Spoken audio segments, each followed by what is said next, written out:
ನಮ್ಮ YouTube channel ಪ್ರೇಕ್ಷಕರಿಗೆ ಆತ್ಮೀಯ ಸ್ವಾಗತ. ಸ್ನೇಹಿತರೆ, ಇವತ್ತಿನ ಈ ಒಂದು ವಿಡಿಯೋದಲ್ಲಿ ನಾನು ಗಾಂಧಿಯ ಸ್ವಗತ ಎನ್ನುವಂತಹ ಕಾವ್ಯದ ವಿಶ್ಲೇಷಣೆಯನ್ನು ಮಾಡ್ತಾ ಇದ್ದೇನೆ.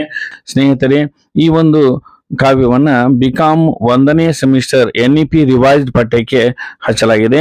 ಸ್ನೇಹಿತರೆ, ಈ ಒಂದು ವಿಡಿಯೋವನ್ನ ಎಲ್ಲೂ ಸ್ಕಿಪ್ ಮಾಡದೆ ಪೂರ್ತಿಯಾಗಿ ನೋಡಿ, ಹಾಗೂ ಇಲ್ಲಿವರೆಗೆ ನಮ್ಮ ಚಾನಲ್ನ ಸಬ್ಸ್ಕ್ರೈಬ್ ಆಗದೆ ನೀವು ವಿಡಿಯೋ ನೋಡ್ತಾ ಇದ್ರೆ ದಯವಿಟ್ಟು ಹಿಂದೆ ನಮ್ಮ ಚಾನಲ್ನ ಸಬ್ಸ್ಕ್ರೈಬ್ ಆಗಿ ಹೆಚ್ಚು ಜನ ವಿದ್ಯಾರ್ಥಿಗಳಿಗೆ ಈ ವಿಡಿಯೋ ಮುಟ್ಟುವ ಹಾಗೆ ನಮ್ಮ ವಿಡಿಯೋ ಲಿಂಕ್ ಅನ್ನ ಶೇರ್ ಮಾಡಿ ಅಂತ ಹೇಳಿ ತಮ್ಮಲ್ಲಿ ವಿನಂತಿಸ್ಕೊಳ್ತಾ ಇವತ್ತಿನ ಈ ಒಂದು ವಿಡಿಯೋನ ಪ್ರಾರಂಭ ಮಾಡ್ತಾ ಇದ್ದೇನೆ. ಬನ್ನಿ ಸ್ನೇಹಿತರೆ, ನೋಡೋಣ. ಸ್ನೇಹಿತರೆ, ಈ ಒಂದು ಕಾವ್ಯವನ್ನ ಡಾಕ್ಟರ್ ನಿಂಗಪ್ಪ ಮುದೇನೂರ್ ಅವರು ರಚನೆ ಮಾಡಿದ್ದಾರೆ. ಈ ಕಾವ್ಯದಲ್ಲಿ ಬರುವಂತಹ ಸ್ವಗತ ಎನ್ನುವಂತಹ ಪದವನ್ನ ನಾವು ನೋಡಿದಾಗ ಆ ಸ್ವಗತ ಎನ್ನುವಂತಹ ಪದಕ್ಕೆ ಈ ಕೆಲವು ಅರ್ಥಗಳು ಇಲ್ಲಿ ನಮಗೆ ಬರ್ತವೆ. ಅವು ಯಾವುವಂದ್ರೆ, ಗಾಂಧಿಯ ಕುರಿತು ತನ್ನಲ್ಲಿರುವುದು, ಎರಡನೇದ್ದು ಅಂತರಂಗದಲ್ಲಿರುವುದು, ಮೂರನೇದ್ದು ತನಗೆ ತಾನೇ ಮಾತನಾಡಿಕೊಳ್ಳುವುದು, ನಾಲ್ಕನೇದು ತನ್ನ ಸ್ವಂತವಾದ ಅನ್ನುವಂತಹ 4 ಅರ್ಥಗಳು ಈ ಸ್ವಗತ ಎನ್ನುವಂತಹ ಪದಕ್ಕೆ ಬರ್ತವೆ. ಸ್ನೇಹಿತರೆ, ಈ ಒಂದು ಕಾವ್ಯವನ್ನ ನಾವು ಅವಲೋಕನ ಮಾಡಿದಾಗ ನಮ್ಗೆ ಇದರಿಂದ ತಿಳಿದು ಬರುವಂತಹ ಅಂಶ ಏನಂತಂದ್ರೆ, ಇಲ್ಲಿ ಕವಿಯಾದಂಥವನು ಪರಕಾಯ ಪ್ರವೇಶವನ್ನ ಮಾಡಬೇಕು ಅಂತೇಳಿ ಹೇಳ್ತಾ ಇರ್ತಾರೆ. ಅದೇ ರೀತಿಯಲ್ಲಿ ಇಲ್ಲಿ ಕವಿ ಆದಂತಹ ಮುದೇನೂರ್ ಅವರು ಗಾಂಧೀಜಿಯವರ ಪರಕಾಯ ಪ್ರವೇಶವನ್ನ ಮಾಡಿ ಈ ಒಂದು ಕಾವ್ಯವನ್ನ ಹೇಳಿರುವ ರೀತಿಯಲ್ಲಿ ಇದನ್ನ ವಿವರಿಸ್ತಾ ಹೋಗ್ತಾ ಇರುವಂತದನ್ನ ನಾವು ಕಾಣಬಹುದು. ಸ್ನೇಹಿತರೆ, ಈ ಕಾವ್ಯದ ಒಂದು ವಿಶ್ಲೇಷಣೆಯನ್ನ ನೋಡೋದಕ್ಕಿಂತ ಪೂರ್ವದಲ್ಲಿ ಡಾಕ್ಟರ್ ನಿಂಗಪ್ಪ ಮುದೇನೂರ್ ಅವರ ಒಂದು ಸಂಕ್ಷಿಪ್ತ ಜೀವನ ಚರಿತ್ರೆಯನ್ನ ಮೊದಲಿಗೆ ನಾನು ಹೇಳ್ತೇನೆ. ಡಾಕ್ಟರ್ ನಿಂಗಪ್ಪ ಮುದೇನೂರ್ ಅವರು ವಿಜಯನಗರ ಜಿಲ್ಲೆಯ ಹೂವಿನಹಡಗಲಿ ತಾಲೂಕಿನ ಮುದೇನೂರು ಎಂಬ ಗ್ರಾಮದಲ್ಲಿ ಜನಿಸಿದರು. ಡಾಕ್ಟರ್ RC ಹಿರೇಮಠ್ ಕನ್ನಡ ಅಧ್ಯಯನ ಪೀಠ, ಕರ್ನಾಟಕ ವಿಶ್ವವಿದ್ಯಾಲಯ, ಧಾರವಾಡ, ಇಲ್ಲಿ ಇವರು ಪ್ರಾಧ್ಯಾಪಕರಾಗಿ ಸೇವೆಯನ್ನು ಸಲ್ಲಿಸ್ತಾ ಇದ್ದಾರೆ. ಜನಪದ ಜೀವನ ವಿಧಾನದ ಸತ್ವವನ್ನು ತಮ್ಮ ಅಧ್ಯಯನ ಶಿಸ್ತಿನೊಂದಿಗೆ ಬೆರೆಸಿ ಬರಹದ ಕ್ರಮವನ್ನು ರೂಪಿಸಿಕೊಂಡಿದ್ದಾರೆ. ತಾಯಿ ನೆಲದಲ್ಲಿ ಮಣ್ಣಿನ ಕವಿತೆ, ಮಗುವಿನ ಧ್ಯಾನದಲ್ಲಿ ಕಡಲ ಕವಿತೆ, ನನ್ನ ಗಾಂಧಿ, ಒಳಗೆ ಬುದ್ಧನಿರುವ, ಇವು ಇವರ ಕವನ ಸಂಕಲನಗಳು. ಜಿ.ಶಂಪ ಅವರ ಜನಪದ ಖಂಡ ಕಾವ್ಯಗಳು, ಕುವೆಂಪು ಅವರ ಶೂದ್ರ ತಪಸ್ವಿ, ಜಾಗತೀಕರಣ ಮತ್ತು ಗಾಂಧಿ, ಸಂಸ್ಕೃತಿ ದರ್ಶನ, ಅಕ್ಷರ ಮತ್ತು ಅರಿವು, ಕರುಳ ಕೊರಳ ಹಾಡ, ಸೃಜನ ವಿಮರ್ಶೆ, ಇವು ವಿಮರ್ಶೆ ಮತ್ತು ವೈಚಾರಿಕಕ್ಕೆ ಸಂಬಂಧಿಸಿದ ಕೃತಿಗಳು. ಬುರ್ಕಥಾ ಈರಮ್ಮ ಅಲೆಮಾರಿ ಆತ್ಮಕಥನ, ಇದು ಜನಪದ ಹಾಡುಗಾತಿಯ ಬಗ್ಗೆ ಬರೆದ ಕೃತಿ. ಬಿಚ್ಚುಗತ್ತಿಯ ಎದೆಯಲ್ಲಿ, ಇದು ನಾಟಕ ಕೃತಿ. ಕಾಡಿನ ಕೊಳಲಿಗೆ ನಾಡಿನ ಸ್ವರ ಮತ್ತು ವಿಶ್ವವಿದ್ಯಾಲಯದ ಪಠ್ಯಗಳನ್ನು ಸಂಪಾದಿಸಿದ್ದಾರೆ. ಸೊಂಡೂರು ಕುಮಾರಸ್ವಾಮಿ, ಕನ್ನಡ ಜನಪದ ಮಹಾಕಾವ್ಯಗಳ ಸಾಂಸ್ಕೃತಿಕ ವೀರರು, ಇವು ಸಂಶೋಧನಾ ಕೃತಿಗಳು. ವೃತ್ತಿ ಬದುಕಿನಲ್ಲಿ ವಿಶ್ವವಿದ್ಯಾಲಯ ಮಟ್ಟದ ಹಲವು ಶೈಕ್ಷಣಿಕ ಜವಾಬ್ದಾರಿಗಳನ್ನು ನಿರ್ವಹಿಸಿದ್ದಾರೆ ಮತ್ತು ನಿರ್ವಹಿಸುತ್ತಿದ್ದಾರೆ. ರಾಜ್ಯ, ರಾಷ್ಟ್ರ ಮಟ್ಟದ ಹಲವಾರು ಸೆಮಿನಾರ್ಗಳಲ್ಲಿ ಸಂಪನ್ಮೂಲ ವ್ಯಕ್ತಿಗಳಾಗಿ, ಪ್ರಬಂಧ ಮಂಡಕರಾಗಿ ಭಾಗವಹಿಸಿದ್ದಾರೆ. ಇವರ ಹಲವು ಕವಿತೆ ಮತ್ತು ಲೇಖನಗಳು ನಾಡಿನ ಬೇರೆ ಬೇರೆ ವಿಶ್ವವಿದ್ಯಾಲಯಗಳಲ್ಲಿ ಪಠ್ಯಗಳಾಗಿವೆ. ಬುರ್ಕಥಾ ಈರಮ್ಮ ಕುರಿತು ಕೃತಿಯು ತೆಲುಗು ಭಾಷೆಗೂ ಅನುವಾದಗೊಂಡಿದೆ. ನಾಡಿನ ಪ್ರತಿಷ್ಠಿತ ಪತ್ರಿಕೆಗಳಲ್ಲಿ ಇವರ ಕಾವ್ಯ ಲೇಖನಗಳು ಪ್ರಕಟಗೊಂಡಿವೆ. ಕರ್ನಾಟಕ ಸಾಹಿತ್ಯ ಅಕಾಡೆಮಿ ಪುಸ್ತಕ ಬಹುಮಾನ, ಕನ್ನಡ ಸಾಹಿತ್ಯ ಪರಿಷತ್ತಿನ ಗೌರವ ಸಮ್ಮಾನ, ಡಾಕ್ಟರ್ ನಲ್ಲೂರು ಜಾನಪದ ಪ್ರಶಸ್ತಿ, ಡಾಕ್ಟರ್ ಸುಭಾಷ್ ಭರಣಿ ಸಾಹಿತ್ಯ ಪ್ರಶಸ್ತಿ, ಗುಲ್ಬರ್ಗಾ ವಿಶ್ವವಿದ್ಯಾಲಯ ಪುಸ್ತಕ ಬಹುಮಾನಗಳು ಸೇರಿದಂತೆ ಹಲವಾರು ಪ್ರಶಸ್ತಿಗಳು ಇವರಿಗೆ ಸಂದಿವೆ. 2023ರಲ್ಲಿ ನಾಡೋಜ ಬುರ್ಕಥಾ ಈರಮ್ಮ ರಾಷ್ಟ್ರೀಯ ಪ್ರಶಸ್ತಿಯೂ ಇವರಿಗೆ ಲಭಿಸಿದೆ. ಇಷ್ಟು ಇವರ ಸಂಕ್ಷಿಪ್ತ ಜೀವನ ಚರಿತ್ರೆ. ಬನ್ನಿ ಸ್ನೇಹಿತರೆ, ಈಗ ಈ ಕಾವ್ಯದ ಸಾರವನ್ನ ನಾವು ನೋಡ್ತಾ ಹೋಗೋಣ. ಈ ಕಾವ್ಯದ ಶೀರ್ಷಿಕೆ ಗಾಂಧಿಯ ಸ್ವಗತ ಅಂತ ಹೇಳಿ. ಈ ಲೇಖಕರ ಹೆಸರು ಈಗಾಗಲೇ ನಾವು ತಿಳ್ಕೊಂಡ ಹಾಗೆ ಡಾಕ್ಟರ್ ನಿಂಗಪ್ಪ ಮುದೇನೂರು. ಇವರು ಮೊದಲ ಒಂದು ಪ್ಯಾರದಲ್ಲಿ ಬರೀತಾರೆ, ಅವಳ ಕೈ ಹಿಡಿದು ನಾನು, ನನ್ನ ಕೈ ಹಿಡಿದು ಅವಳು, ಹೀಗೆ ಸಾಗಿದ್ದೆವು. ಅವಳ ಕೈ ಹಿಡಿದು ನಾನು, ನನ್ನ ಕೈ ಹಿಡಿದು ಅವಳು, ಹೀಗೆ ಸಾಗಿದ್ದೆವು. ಸ್ನೇಹಿತರೆ, ಈ 3 ಸಾಲುಗಳನ್ನ ನಾವು ನೋಡಿದಾಗ ಸಹಜವಾಗಿ ನಮ್ಮ ಕಣ್ಮುಂದೆ ಬರುವಂತಹ ಚಿತ್ರಣ ಏನಂದ್ರೆ, ಕವಿ ತನ್ನ ತನ್ನ ದಾಂಪತ್ಯ ಜೀವನದ ಒಂದಿಷ್ಟು ಅಂಶಗಳನ್ನ ಇಲ್ಲಿ ಕವಿ ಹೇಳೋದಕ್ಕೆ ಹೋಗ್ತಾ ಇದ್ದಾನೆ ಅಂತೇಳಿ ನಮಗೆ ಅನಿಸ್ತದೆ. ಆದ್ರೆ ಇಲ್ಲಿ ಲೇಖಕರು ಹೇಳ್ತಾ ಇರುವಂತಹ ಅಂಶನೇ ಬೇರೆ. ಇಲ್ಲಿ ಗಾಂಧಿಯೇ ತಾನು ಅಥವಾ ತಾನೇ ಗಾಂಧಿ ಅನ್ಕೊಂಡು, ಅಂದ್ರೆ ಈಗ ಒಬ್ಬ ಕಲಾವಿದ ಯಾವಾಗ್ಲೂ ಏನೋ ಒಂದನ್ನ ನಿಖರವಾಗಿ ಹೇಳಬೇಕಾದ್ರೆ ಪರಕಾಯ ಪ್ರವೇಶವನ್ನು ಮಾಡಬೇಕು ಅಂತ ಹೇಳುವಂತ ಮಾತನ್ನ ಸಹಜವಾಗಿ ನಾವು ಕೇಳಿರ್ತೀವಿ. ಅದೇ ರೀತಿಯಾಗಿ ಈ ಸ್ವಗತ ಅನ್ನುವಂಥದ್ದು ಅದನ್ನೇ ಇಲ್ಲಿ ಹೇಳ್ತಾ ಇರುವಂಥದ್ದನ್ನು ನಾವು ಕಾಣ್ತೀವಿ. ಇಲ್ಲಿ ಕವಿ ಆದಂಥವನು ಗಾಂಧಿಯ ಪರಕಾಯವನ್ನ ಪ್ರವೇಶ ಮಾಡಿ ಗಾಂಧಿಯೇ ತಾನು ಅನ್ನುವಂತಹ ರೀತಿಯಲ್ಲಿ ಊಹಿಸಿಕೊಂಡು ಈ ಒಂದು ಅಂಶಗಳನ್ನ ಇಲ್ಲಿ ವಿವರಿಸ್ತಾ ಹೋಗ್ತಾ ಇರುವಂಥದ್ದನ್ನ ನಾವು ಕಾಣಬಹುದು. ಅದಕ್ಕಾಗಿ ಇಲ್ಲಿ ಅವ್ರು ಹೇಳ್ತಾರೆ, ಅವಳ ಕೈ ಹಿಡಿದು ನಾನು ಅಂದಾಗ ಅಲ್ಲಿ ಕಸ್ತೂರಿಬಾ ಅವರ ಕೈಯನ್ನ ಹಿಡಿದು ಗಾಂಧಿಯ ಕೈಯನ್ನ ಹಿಡಿದು ಕಸ್ತೂರಿಬಾ, ಇವರಿಬ್ರು ಈ ಕೈ ಹಿಡಿದುಕೊಂಡು ಆ ಒಂದು ಸ್ವತಂತ್ರ ಸಂಗ್ರಾಮದ ಹೋರಾಟದ ಸಂದರ್ಭದಲ್ಲಿ ಅವರು ದೇಶ ಸಂಚಾರಕ್ಕಾಗಿ ಹೆಜ್ಜೆಗಳನ್ನು ಹಾಕ್ತಾ ಹೋಗ್ತಾ ಇರುವಂತಹ ಸನ್ನಿವೇಶವನ್ನ ಇಲ್ಲಿ ಅವರು ಉಲ್ಲೇಖಿಸ್ತಾ ಇದ್ದಾರೆ. ಮುಂದಿನ ಸಾಲುಗಳಲ್ಲಿ ಕವಿ ಏನ್ ಹೇಳ್ತಾ ಇದ್ದಾರೆ ಅಂತಂದ್ರೆ, ದೇಶದ ಸುಖದ ಮುಂದೆ ದಾಂಪತ್ಯದ ಸುಖವೇನು ದೊಡ್ಡದು ಎಂದು ಅವಳಿಗೆ ತಿಳಿ ಹೇಳಿದ್ದೆ, ಅರ್ಥ ಮಾಡಿಕೊಂಡಿದ್ದಳು ಕಸ್ತೂರಿ ಅಂತ ಹೇಳಿ ಇಲ್ಲಿ ಹೇಳ್ತಾ ಇದ್ದಾರೆ. ಸ್ನೇಹಿತರೆ, ತಿಳಿ ಹೇಳುವಂಥದ್ದು ಪ್ರತಿಯೊಬ್ಬ ಪುರುಷನು ಮಾಡೇ ಮಾಡ್ತಾನೆ. ಆದ್ರೆ ಆ ಹೇಳಿರುವಂತಹ ಮಾತುಗಳನ್ನ ತಿಳಿದುಕೊಳ್ಳುವಂತಹ ಹೆಂಡತಿಯರು ಅಥವಾ ತಿಳಿದುಕೊಳ್ಳುವಂತಹ ಗಂಡಂದಿರು ಸಿಗುವಂಥದ್ದು ಬಹಳ ಕಷ್ಟ ಸಾಧ್ಯ ಅಂತೇಳಿ ಹೇಳ್ಬೋದು. ಯಾಕಂದ್ರೆ ಒಬ್ರು ಒಂದು ವಿಚಾರ ಮಾಡಿದ್ರೆ ಇನ್ನೊಬ್ರು ಇನ್ನೊಂದು ವಿಚಾರ ಮಾಡ್ತಿರ್ತಾರೆ. ಹಳ್ಳಿ ಕಡೆಗೆ ಒಂದು ಮಾತನ್ನು ಹೇಳ್ತಾರೆ, ಎತ್ತು ಏರಿಗೆ ಹೇಳಿದ್ರೆ ಕೋಣ ಕೇರಿಗೆ ಹೇಳಿತು ಅಂತ ಹೇಳಿ. ಹಾಗೆ ಈ ದಾಂಪತ್ಯದಲ್ಲಿ ಕೆಲವು ವರ್ಷಗಳವರೆಗೆ ದಾಂಪತ್ಯ ಸುಗಮವಾಗಿ ನಡೆದ್ರು ಮುಂದಿನ ಒಂದು ವಿಚಾರಗಳಲ್ಲಿ ಹಲವಾರು ವಿಚಾರಗಳಲ್ಲಿ ಅವು ಭಿನ್ನಾಭಿಪ್ರಾಯಗಳನ್ನ ಹೊಂದುವಂತ ಸಾಧ್ಯತೆಗಳು ಹೆಚ್ಚಿರ್ತವೆ. ಹಾಗಾಗಿ ಇಲ್ಲಿ ಆ ಇಬ್ಬರ ಒಂದು ವಿಚಾರಧಾರೆಗಳು ಒಂದೇ ಆಗಿರುವಂಥದ್ದು ಬಹಳ ಕಠಿಣ ಸಾಧ್ಯ ಅಂತೇಳಿ ಹೇಳ್ಬೋದು. ಅದಕ್ಕಾಗಿ ಶರಣರು ಒಂದು ಮಾತನ್ನ ಹೇಳ್ತಾರೆ, ಸತಿಪತಿಯಲ್ಲೊಂದಾದ ಭಕ್ತಿ ಹಿತವನ್ನೊಪ್ಪುದು ಅಂತೇಳಿ. ಅಂದ್ರೆ ಸತಿಪತಿಯಲ್ಲೊಂದಾದ ಭಕ್ತಿ ಹಿತವನ್ನೊಪ್ಪುದು ಅಂತೇಳಿ ಇಲ್ಲಿ ಶರಣರು ಹೇಳ್ತಾರೆ. ಅಂದ್ರೆ ಗಂಡ ಹೆಂಡತಿಯರಲ್ಲಿ ಒಂದೇ ರೀತಿಯಾದಂತಹ ಭಕ್ತಿ ಇದ್ದಾಗ ಮಾತ್ರ ಅದು ಹಿತವನ್ನು ನೀಡ್ತದೆ ಅಂತೇಳಿ. ಅದೇ ರೀತಿಯಲ್ಲಿ ಈ ಸ್ವಾತಂತ್ರ್ಯ ಹೋರಾಟದ ಸಂದರ್ಭದಲ್ಲೂ ಸಹಿತ ಇಬ್ಬರ ಒಂದು ವಿಚಾರಧಾರೆಗಳು ಒಂದೇ ಆದಾಗ ಅಲ್ಲಿ ಆ ಒಂದು ಹೋರಾಟ ಹಿತವಾಗಿರ್ತದೆ, ಯಶಸ್ಸನ್ನು ಕಾಣ್ತೈತೆ ಅನ್ನುವಂಥ ಅಂಶವನ್ನ ಗಾಂಧಿ ತಿಳ್ಕೊಂಡಂಥವರಾಗಿದ್ರು. ಆ ಒಂದು ಕಾರಣದಿಂದ ಅವರು ಕಸ್ತೂರಿಬಾಗ ತಿಳಿಸಿ ಹೇಳಿದಾಗ ಕಸ್ತೂರಿಬಾನು ಸಹಿತ ಅದಕ್ಕಿಲ್ಲ ಅನ್ನದೆ ಅವರ ಒಂದು ಹೋರಾಟಕ್ಕೆ ಅವರು ಸಾಥ್ ನೀಡಿದರು ಅಂತೇಳಿ ಹೇಳ್ಬೋದು. ಅದಕ್ಕಾಗಿ ಇಲ್ಲಿ ಲೇಖಕರು ಏನ್ ಹೇಳ್ತಾರಪ್ಪ ಅಂದ್ರೆ, ಈ ಗಾಂಧೀಜಿ ತನ್ನ ಹೆಂಡತಿ ಕಸ್ತೂರಿಬಾಗಿ ಹೇಳಿರುವ ರೀತಿಯಲ್ಲಿ ಈ ಒಂದೆರಡು ಮಾತುಗಳನ್ನ ಈ ಸಾಲಿನಲ್ಲಿ ಹೇಳ್ತಾರೆ. ಮುಂದಿನ ಪ್ಯಾರದಲ್ಲಿ ಅವರು ಏನ್ ಹೇಳ್ತಾರೆ ಅಂತಂದ್ರೆ, ನಮ್ಮ ನಮ್ಮ ದುಡಿಮೆಗಳಲ್ಲಿ ನಮ್ಮದೇ ದೇವರನ್ನು ಕಾಣಲು, ನಮ್ಮ ಅನ್ನದಲ್ಲಿ ನಮ್ಮದೇ ಹೆಸರನ್ನು ಹುಡುಕಲು ಹೀಗೆ ಹೊರಟಿದ್ದೆವು ಅಂಥೇಳಿ ಇಲ್ಲಿ ಹೇಳುವಂಥದ್ದನ್ನ ನಾವು ಕಾಣ್ತೀವಿ.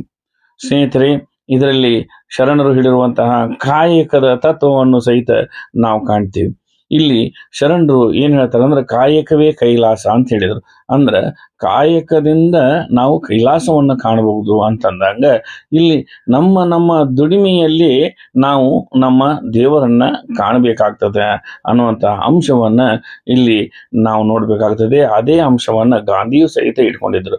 ನಾವು ಯಾವ ರೀತಿ ಪರಿಶ್ರಮ ಹಾಕಿ ಈ ಒಂದು ಕಾಯಕವನ್ನ ನಿರ್ವಹಿಸ್ತೀವಿ ಅಂದ್ರೆ, ಕಾಯಕ ಅಂದ್ರೆ ಇಲ್ಲಿ ಕೇವಲ ನಮ್ಮ ಸ್ವಾರ್ಥಕ್ಕಾಗಿ ನಮ್ಮ ಜೀವನ ನಿರ್ವಹಣೆಗಾಗಿ ಮಾಡುವಂಥದ್ದಲ್ಲ. ಇಲ್ಲಿ ದುಡಿಮೆ ಅನ್ನುವಂತಹ ಪದಕ್ಕಿಂತಲೂ ನಾವು ಕಾಯಕ ಅನ್ನುವಂತಹ ಒಂದು ಪದವನ್ನು ಇಟ್ಕೊಂಡು ಇಲ್ಲಿ ಹೇಳ್ತೇನೆ.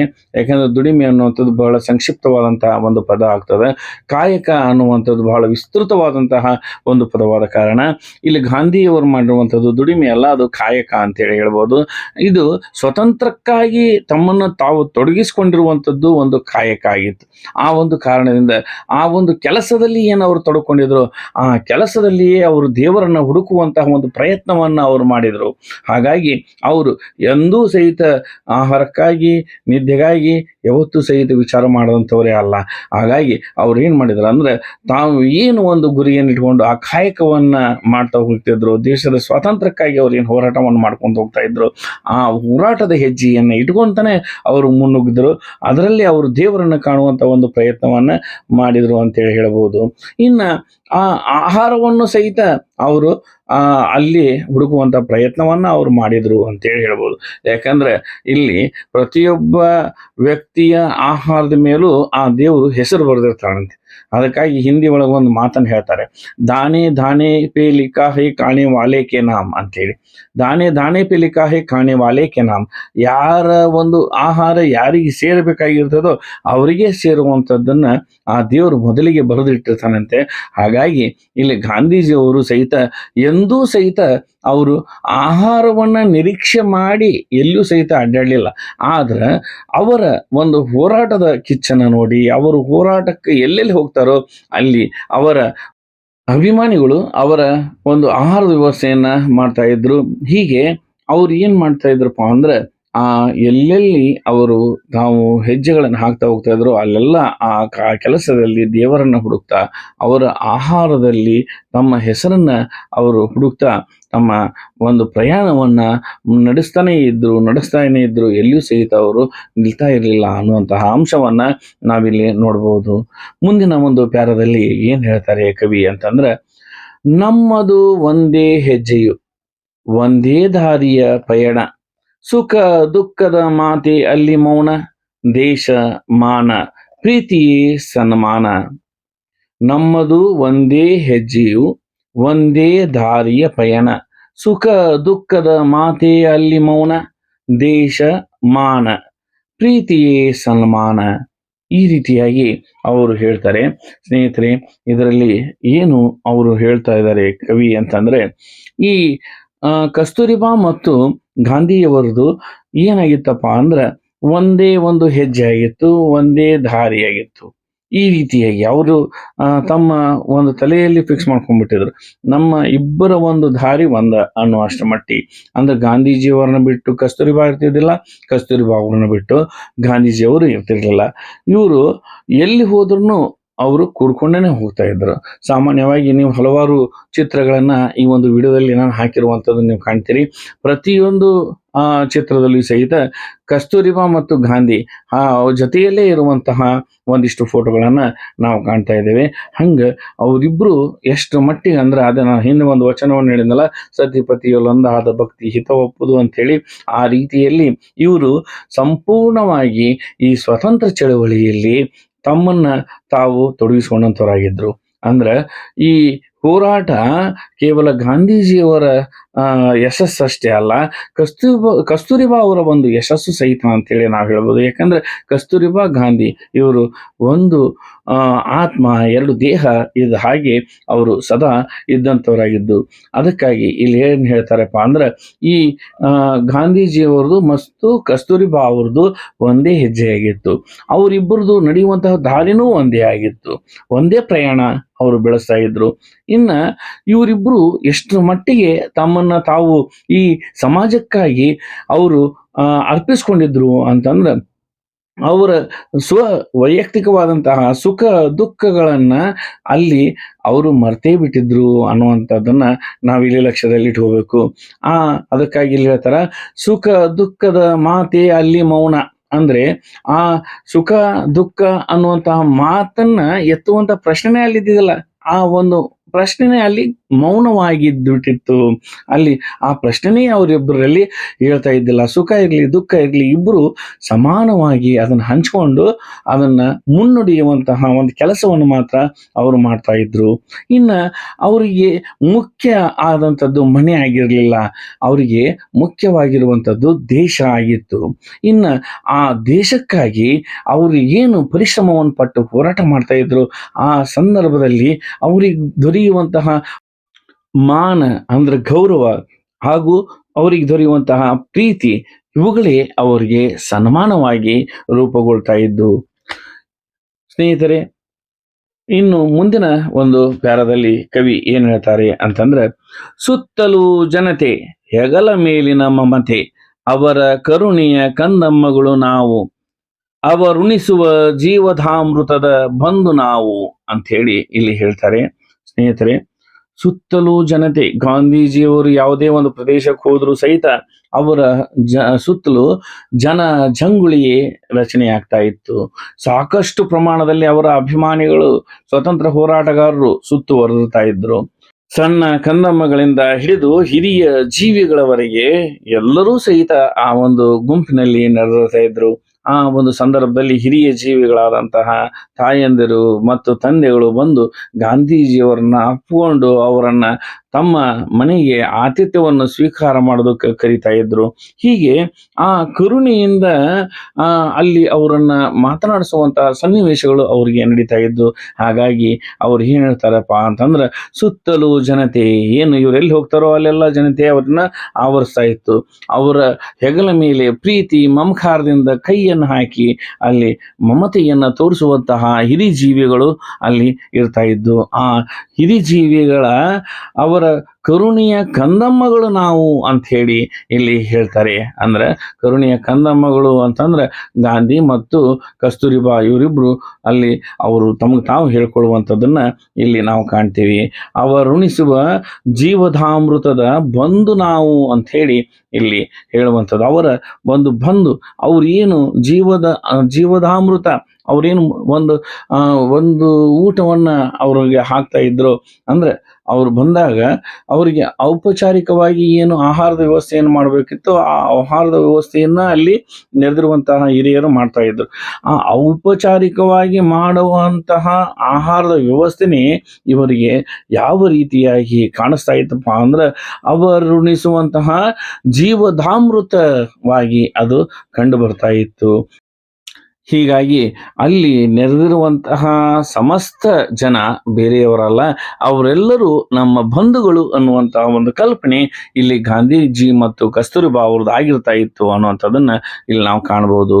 ಮುಂದಿನ ಒಂದು ಪ್ಯಾರದಲ್ಲಿ ಕವಿ ಏನ್ ಹೇಳ್ತಾರೆ ಅಂತಂದ್ರೆ, ಅವಳೆಷ್ಟು ಸಡಗರ ಎಲ್ಲ ವಿಧೇಯಕಗಳಿಗೂ ಬಂದುರ, ಕಡು ಕಷ್ಟವಾದರೂ ಅವಳಲ್ಲಿತ್ತು ತಾಯಿ ಮಮತೆ, ಪೊರೆದಳು ಬಾಳಿಸಿದಳು ನನ್ನ ಸ್ವಾತಂತ್ರ್ಯದ ಕವಿತೆ.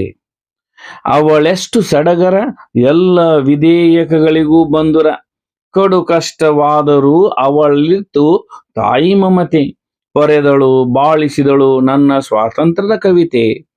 ಸ್ನೇಹಿತರೆ, ಇಲ್ಲಿ ಸಡಗರ ಅಂದ್ರೆ ಲವಲವಿಕೆಯಿಂದ ಕೂಡಿದವಳು ಅನ್ನಂಗ, ವಿಧೇಯಕಗಳಿಗೂ ಅಂತಂದ್ರ ಮಾಡುವ ಕ್ರಿಯೆಗಳಿಗೂ ಅನ್ನಂಗ, ಬಂಧುರ ಅಂದ್ರ ಮನೆದುದು ಅನ್ನಂಗ. ಈ ಅರ್ಥಗಳನ್ನ ನಾವು ಇಟ್ಕೊಂಡು ಈ ಒಂದು ಪ್ಯಾರವನ್ನ ವಿವರಿಸ್ತಾ ಹೋಗೋಣ. ಈ ಒಂದು ಪ್ಯಾರದಲ್ಲಿ ಲೇಖಕರು ಕಸ್ತೂರಿಬಾ ಅವರ ಒಂದು ವ್ಯಕ್ತಿತ್ವ ಯಾವ ರೀತಿಯಾಗಿತ್ತು ಅನ್ನುವಂತಹ ಅಂಶವನ್ನ ವಿವರಿಸ್ತಾ ಹೋಗ್ತಾ ಇದ್ದಾರೆ. ಸ್ನೇಹಿತರೆ, ನೀವು ಇದರಲ್ಲಿ ನೋಡ್ಬೋದು, ಅವಳೆಷ್ಟು ಸಡಗರ ಅಂದ್ರೆ ಅವರು ಎಷ್ಟು ಲವಲವಿಕೆಯಿಂದ ಆ ಒಂದು ಕೆಲಸ ಕಾರ್ಯಗಳಲ್ಲಿ ತೊಡಕೊಳ್ತಾ ಇದ್ರು, ಆ ಒಂದು ಹೋರಾಟದಲ್ಲಿ ಅವರು ತಮ್ಮನ್ನು ತಾವು ತೊಡಗಿಸ್ಕೊಳ್ತಾ ಇದ್ರು ಅಂತಂದ್ರೆ, ಇವರು ಯಾವುದೇ ಒಂದು ಕೆಲಸ ಕಾರ್ಯಗಳಿರ್ಬೋದು, ಆ ಮಾಡುವಂತಹ ಕ್ರಿಯೆಗಳಲ್ಲಿ ಅವರು ಸಂಪೂರ್ಣವಾಗಿ ತಮ್ಮನ್ನು ತಾವು ತೊಡಗಿಸಿಕೊಂಡಂತಹ ಒಬ್ಬ ಗೃಹಿಣಿಯಾಗಿ ಇರ್ತಾ ಇದ್ರು. ಜೊತೆಗೆ ಈ ಒಂದು ಸಂದರ್ಭದಲ್ಲಿ ಹಲವಾರು ಮಾತುಗಳು ಬರ್ತಾವೆ. ಇವರು ಒಳ್ಳೆ ಒಂದು ಕೆಲಸವನ್ನು ಮಾಡ್ತಾ ಇದ್ದಾರೆ ಅಂತಂದ್ರೂ ಹಲವಾರು ಮಾತುಗಳು ಬರ್ತಾನೆ ಇರ್ತವೆ. ಆ ಒಂದು ಸಂದರ್ಭದಲ್ಲಿ ಮಣಿಬೇಕಾದಂತ ಪ್ರಸಂಗ ಬರ್ತೈತೆ. ಆ ಒಂದು ಸಂದರ್ಭದಲ್ಲಿ ಈ ಕಸ್ತೂರಿಬಾ ಅವರು ಮಣಿಬೇಕಾದಂತ ಪ್ರಸಂಗನೂ ಬರ್ತಾ ಇತ್ತು. ಅದಕ್ಕೆ ಆ ಸಂದರ್ಭದಲ್ಲಿ ಏನಾಯ್ತಲ್ಲ, ತಮ್ಮದೇ ಅಂತ ವಾದ, ಅದು ತಮ್ಮದೇ ಸರಿ ಅಂತೇಳಿ ಅವರು ವಾದಿಸದೆ ಆ ಬೇರೆಯವರ ಒಂದು ಮಾತುಗಳಿಗೆ ತಲೆಬಾಗಿ ನಡೆಯುವಂತಹ ಒಂದು ಪ್ರವೃತ್ತಿ ಕಸ್ತೂರಿಬಾ ಅವ್ರದ್ದಾಗಿತ್ತು. ಹಾಗಾಗಿ ಇವರು ಆ ಒಂದು ಸ್ವಾತಂತ್ರ್ಯ ಹೋರಾಟದ ಸಂದರ್ಭದಲ್ಲಿ ಈ ಪಾದಯಾತ್ರೆಯನ್ನ ಮಾಡ್ತಾ ಮಾಡ್ತಾ ಅವರಿಗೆ ಸಾಕಷ್ಟು ತೊಂದರೆಗಳಾಗಿದ್ದು ಖರೆ. ಆಹಾರದ ತೊಂದರೆ ಇರಬಹುದು, ಆಮೇಲೆ ನಡಿಬೇಕಾದ್ರೆ ದೈಹಿಕ ಸಮಸ್ಯೆಗಳು ಕಾಡ್ತಾ ಇರಬಹುದು, ಆರೋಗ್ಯದ ಸಮಸ್ಯೆ ಕಾಡ್ತಾ ಇತ್ತು. ಈ ಎಲ್ಲಾ ಸಮಸ್ಯೆಗಳ ನಡುವೆ ಅವರು ತಮ್ಮಲ್ಲಿದ್ದಂತಹ ತಾಯಿತನವನ್ನು ಅವರು ಮರೀಲಿಲ್ಲ, ಆ ತಾಯಿಯ ಮಮತೆಯನ್ನು ಅವರು ಮರೀಲಿಲ್ಲ. ಹಾಗಾಗಿ ಇವರು ಅವರಲ್ಲಿ ಇದ್ದಂತಹ ತಾಯಿತನ ಮತ್ತು ತಾಯಿಯ ಮಮತೆಯಿಂದ ಅವ್ರು ಏನು ಮಾಡ್ತಾರಪ್ಪ ಅಂತಂದ್ರೆ, ಗಾಂಧೀಜಿಯವರ ಮನಸ್ಸಿನಲ್ಲಿದ್ದಂತಹ ಸ್ವಾತಂತ್ರ್ಯದ ಒಂದು ಕವಿತೆ ಮತ್ತು ಸ್ವಾತಂತ್ರ್ಯದ ಕಿಚ್ಚನ್ನು ಅವರು ಪರೆದಳು, ಬಾಳಿಸಿದಳು ಅಂತ ಹೇಳಿ ಇಲ್ಲಿ ಹೇಳ್ತಾರೆ. ಅಂದ್ರೆ ಅವರಲ್ಲಿದ್ದ ತಾಯಿ ಮಮತೆ ಏನಿತ್ತು, ಅದರಿಂದಾಗಿ ಈ ಗಾಂಧೀಜಿಯವರ ಒಂದು ಮನಸ್ಸಿನಲ್ಲಿದ್ದಂತಹ ಸ್ವಾತಂತ್ರ್ಯದ ಕವಿತೆಯನ್ನ ಪೊರೆದು ಅದನ್ನ ಬಾಳಿಸಿದ್ರು ಅನ್ನುವಂತಹ ಮಾತನ್ನ ಇಲ್ಲಿ ಗಾಂಧಿಯವರು ಹೇಳಿಕೊಂಡ ರೀತಿಯಲ್ಲಿ ಲೇಖಕರು ಹೇಳ್ತಾ ಇರುವಂಥದ್ದನ್ನು ನಾವು ಕಾಣ್ತೀವಿ. ಅವಳಿಗೆ ನನ್ನ ಕೋಟಿ ಶರಣು ಕಸ್ತೂರಿಬಾ ಎಂಬ ಖರ್ಜೂರದ ಹಣ್ಣು. ಇಲ್ಲಿ ಗಾಂಧೀಜಿಯವರು ಆ ಹೆಂಡತಿಗೆ ಕೋಟಿ ಶರಣಗಳನ್ನ, ಕೋಟಿ ನಮಸ್ಕಾರಗಳನ್ನ ತಿಳಿಸುವ ರೀತಿಯಲ್ಲಿ ಕೊನೆಯ 2 ಸಾಲುಗಳಲ್ಲಿ ಹೇಳ್ತಾ ಇರುವಂಥದ್ದನ್ನು ನಾವು ಕಾಣ್ತೀವಿ. ಸ್ನೇಹಿತರೆ, ಈ ಕಸ್ತೂರಿಬಾ ಅವರನ್ನ ಇಲ್ಲಿ ಖರ್ಜೂರದ ಹಣ್ಣು ಅನ್ನುವಂತಹ ರೀತಿಯಲ್ಲಿ ವರ್ಣನೆ ಮಾಡಿರುವಂಥದ್ದನ್ನು ನಾವು ಕಾಣ್ತೀವಿ. ಈ ಕಸ್ತೂರಿಬಾ ಅವರು ಯಾವ ರೀತಿಯಾಗಿದ್ರು ಅಂತಂದ್ರೆ, ಅವರು ಖರ್ಜೂರವನ್ನ ಮೆಲ್ಲಿದಷ್ಟು ಅಥವಾ ತಿಂದಷ್ಟು ಯಾವ ರೀತಿಯಾಗಿ ಅದು ಸಿಹಿಯನ್ನು ಉತ್ಪತ್ತಿ ಮಾಡ್ತದೋ ಅದೇ ರೀತಿಯಲ್ಲಿ ಇವರು ವಯಸ್ಸನ್ನ ಗತಿಸಿದ ಹಾಗೆ, ಇವರ ಸ್ವತಂತ್ರ ಚಳುವಳಿಯಲ್ಲಿ ಗಾಂಧೀಜಿಯವರೊಂದಿಗೆ ಪಾಲ್ಗೊಂಡ ಹಾಗೆ ಅವರು ಹೆಚ್ಚು ಹೆಚ್ಚು ಗಾಂಧೀಜಿಯವರ ಇನ್ನ ನಿಕಟ ದಂಪತಿಗಳೇ ಆದರೆ ವಿನಃ ಅಲ್ಲಿ ಯಾವತ್ತೂ ಸಹಿತ ಆ ಹೋರಾಟದಿಂದ ಹಿಂಸರಿಯುವಂತಹ ಮಾತೆ ಅವರಲ್ಲಿ ಬರಲೇ ಇಲ್ಲ. ಹೀಗಾಗಿ ಅವರನ್ನ ಗಾಂಧೀಜಿಯವರು ಖರ್ಜೂರಕ್ಕೆ ಹೋಲಿಸುವ ರೀತಿಯಲ್ಲಿ ಇಲ್ಲಿ ಕವಿ ಹೇಳಿರುವಂತಹ ಮಾತು ಬಹಳ ಔಚಿತ್ಯಪೂರ್ಣ ಅಂತ ಹೇಳಿ ನಾವು ಹೇಳ್ತಾ ಇವತ್ತಿನ ಈ ಒಂದು ವಿಡಿಯೋವನ್ನ ಇಲ್ಲಿಗೆ ಮುಗಿಸ್ತಾ ಇದ್ದೇನೆ. ಧನ್ಯವಾದಗಳು. ಜೈ ಹಿಂದ್, ಜೈ ಕರ್ನಾಟಕ.